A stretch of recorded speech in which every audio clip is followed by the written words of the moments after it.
Hi viewers, నేను మీ Lakshmipriya. Welcome to my channel moms ముచ్చట్లు.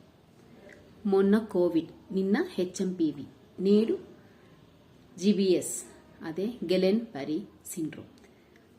మహారాష్ట్రలోని పూణేలో ఒక వ్యక్తి దీనికి బలైన సంగతి మనందరికీ తెలిసిందే. పెద్దగా ప్రాణ నష్టం లేకపోయినా వందల కొద్ది కేసులు నమోదవుతున్నాయి. పదుల సంఖ్యలో అయితే వెంటిలేటర్ మీద ట్రీట్మెంట్ పొందుతుంటే మిగతా వాళ్ళు హాస్పిటల్లోనే ట్రీట్మెంట్ పొంది బాగా అయితే వచ్చేస్తున్నారు. కానీ అసలు ఈ గెలెన్ బరీ సిండ్రోమ్ అంటే ఏంటి, దాని లక్షణాలు ఏంటి, అలాగే అది వచ్చిందని మనకి ఎలా తెలుస్తుంది, దాని యొక్క చికిత్సా విధానం ఏంటి అనే విషయాల గురించి అయితే ఈ వీడియోలో నేను చెప్పబోతున్నాను. కాబట్టి స్కిప్ చేయకుండా చివరి వరకు అయితే చూసేయండి. అలాగే మీరు ఎవరైనా ఫస్ట్ టైం నా వీడియోస్ చూస్తుంటే ప్లీజ్ సబ్స్క్రైబ్ చేసుకుని పక్కన బెల్ ఐకాన్ అయితే క్లిక్ చేసేయండి. అసలు ఈ జీబీఎస్ అంటే ఏంటంటే ఇది ఒక ఆటో ఇమ్యూన్ డిజార్డర్ అన్నమాట. అంటే మన ఒంట్లో ఉండే మన రోగ నిరోధక శక్తి మన బాడీ ఆర్గాన్స్ మీదే ఎఫెక్ట్ చూపిస్తుంది. ఇలాంటి వ్యాధుల్ని ఆటో ఇమ్యూన్ డిజార్డర్స్ అంటారు. ఈ వ్యాధిలో అంటే గెలెన్ బరీ సిండ్రోమ్లో ఏమవుతుంది అంటే నరాల మీద ఒక ప్రొటెక్టివ్ షీట్ అనేది ఒకటి ఉంటుంది. దాన్ని మైలిన్ షీట్ అంటారు. ఈ వ్యాధిలో ఈ అలర్జీ కానీ ఈ యాంటీబాడీస్ కానీ ఈ మైలిన్ షీట్ మీద ఎఫెక్ట్ చేసి దాన్ని పాడు చేయడం అయితే జరుగుతుంది.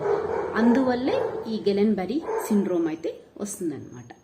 ఇప్పుడైతే ఇందులో లక్షణాలు, అలాగే హాస్పిటల్కి ఎలా ప్రెజెంట్ అవుతారు ఈ పేషెంట్స్ అనే విషయానికి వస్తే మాత్రం ముందుగా వీళ్ళకి ఏదో ఒక ఇన్ఫెక్షన్ వచ్చి ఉంటుంది. ఏదో వైరల్ ఇన్ఫెక్షన్ కావచ్చు, బ్యాక్టీరియల్ ఇన్ఫెక్షన్ కావచ్చు, డయేరియా, లూజ్ మోషన్స్, ఫీవర్, వీటిలో ఏదో ఒకటి వచ్చి ఉండొచ్చు. సడన్ గా ఏమవుతుందంటే కాళ్ళు చేతులు పడిపోతాయి అనమాట. పారాలసిస్ వచ్చేస్తుంది, ఒళ్ళంతా తిమ్మిర్లు రావడం, ఇలాంటివి అయితే ఇలాంటి సిచ్యువేషన్స్లో అయితే హాస్పిటల్కి ప్రెజెంట్ అవుతారు వీళ్ళు.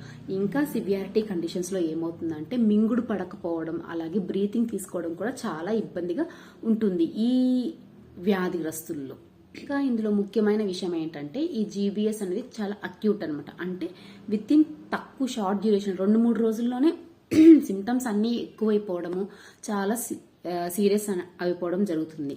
అందుకనే దీనికి ట్రీట్మెంట్ లేదు అనుకోకండి, దీనికి ప్రాపర్ ట్రీట్మెంట్ ఉంది. కాకపోతే మీరు మొదటి దశలోనే గుర్తించి హాస్పిటల్కి అప్రోచ్ అయితే మాత్రం చక్క ట్రీట్మెంట్ ఉంటుంది. అండ్ అలాగే మీరు ముందు ఎలా ఉందో మీ లైఫ్, ఆ లైఫ్ కూడా వచ్చేయచ్చు అనమాట. కాకపోతే మనం ముందే గ్రహించి మంచి హాస్పిటల్ సరైన వైద్యం అయితే తీసుకోవాల్సిన అవసరం అయితే ఉంది. ఈ గెలెన్ బరీ సిండ్రోమ్ అనేది కాళ్ళ నుంచి స్టార్ట్ అవుతుంది. ఆటో ఇమ్యూన్ డిసీజ్ అని చెప్పుకున్నాము. అంటే ఒకరికొకరికి అంటూ వ్యాధి కాదు అనమాట.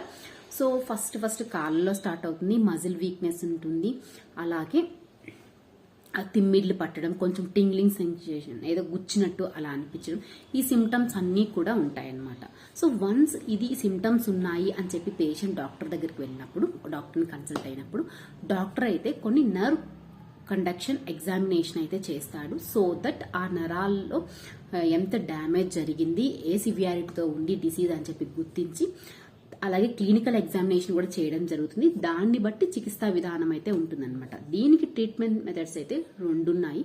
ఒకటి వచ్చి ఇంట్రావీనస్ ఇమ్యునోగ్లోబుల్స్, ఇంకో రెండోది వచ్చేసి ప్లాస్మా ట్రాన్స్ఫర్మేషన్, అంటే ప్లాస్మా ఎక్స్చేంజ్ చేయడం. అయితే ఇలాంటి స్థితిలో ఎలాంటి ట్రీట్మెంట్ జరుగుతుంది అన్న విషయానికి వస్తే మాత్రం ఇన్ కేస్ పేషెంట్ కంప్లీట్లీగా ప్యారలైజ్డ్ అయిపోయాడు, అసలు నడవలేకపోతున్నాడు అన్న సందర్భంలో మాత్రం ఈ ఐవిఐజి అంటే ఇంట్రావీనస్ ఇమ్యునోగ్లోబులిన్స్ ట్రీట్మెంట్ అయితే జరుగుతుంది. ఇదైతే ఇంజెక్షన్ల రూపంలో ఇవ్వడం అయితే జరుగుతుంది అనమాట. విత్ ఇన్ 5 days ఇంజెక్షన్స్ అయితే ఇస్తారు. ఈ ఇంజెక్షన్ ఇవ్వడం వల్ల ఇదేం చేస్తుందంటే నరాల మీద ఉన్న, అదే నరాల పై పొర మీద అంతా అలర్జీ కాజ్ చేస్తుంది కదా, దాన్ని అలాగే రక్తంలో ఉన్న యాంటీబాడీస్ మీద యాక్షన్ చూపించి ఈ వ్యాధి తీవ్రతను అయితే తగ్గించడం జరుగుతుంది. మంచి ఇంప్రూవ్మెంట్ ఉంటుంది, మంచి రిజల్ట్స్ కూడా ఉంటాయి అన్నమాట. ఇక రెండో పద్ధతి వచ్చి ప్లాస్మా ఎక్స్చేంజ్. సేమ్ డయాలసిస్ లాగే అనమాట. బ్లడ్ మొత్తాన్ని తీసేసి అందులో ఉన్న అలర్జీ కాజింగ్ ఏజెంట్స్ ని అలాగే యాంటీబాడీస్ ని మొత్తం రిమూవ్ చేసి మళ్ళీ యాసిడ్ బ్లడ్ అయితే పేషెంట్ కి ఎక్కించడం జరుగుతుంది. సో ట్రీట్మెంట్ విధానం అయితే ఇది. ఇలా కాకుండా కొంతమంది ఉంటుంది, వ్యాధి తీవ్రతతో ఉంటారు, ఊపిరి ఆడకపోవడం, అలాగే మింగుడు పడకపోవడం, ఇలాంటి వాళ్ళ పరిస్థితులు ఏంటంటే ఫస్ట్ అయితే వెంటిలేషన్ మీద పెడతారనమాట. అండ్ దెన్ నెమ్మదిగా ట్రీట్మెంట్ ప్రాసెస్ అనేది స్టార్ట్ చేస్తారు. కాబట్టి ఇదండి రోజుకు ఒక కొత్త రకం వ్యాధి అనేది వస్తూ ఉంటుంది. కానీ భయపడాల్సిన అవసరం లేదు. ఏదైనా మొదటి దశలో గుర్తించి దానికి తగిన చికిత్సా విధానం పొందితే మాత్రం తప్పకుండా ఆ వ్యాధి నుంచి బయటపడిపోవచ్చు. కాకపోతే ఈ జీబీఎస్ నుంచి బయటపడిన తర్వాత ఒక 6 months వరకు కూడా మన ముందు ఉన్న లైఫ్ విధానంకి రావడానికి టైం పడుతుంది. కొంతమందిలో 1 సంవత్సరం పాటు కూడా పడుతుంది, కానీ తప్పకుండా కోలుకుంటారు. సో ఈ వీడియో కానీ మీకు కానీ నచ్చినట్లయితే లైక్ చేయండి, షేర్ చేయండి. ఇలాంటి మరిన్ని వీడియోస్ కోసం మా మామ్స్ ముచ్చట్లు ఛానల్ సబ్స్క్రైబ్ చేసుకుని పక్కన ఉన్న బెల్ ఐకాన్ అయితే క్లిక్ చేసేయండి. Thank you for watching.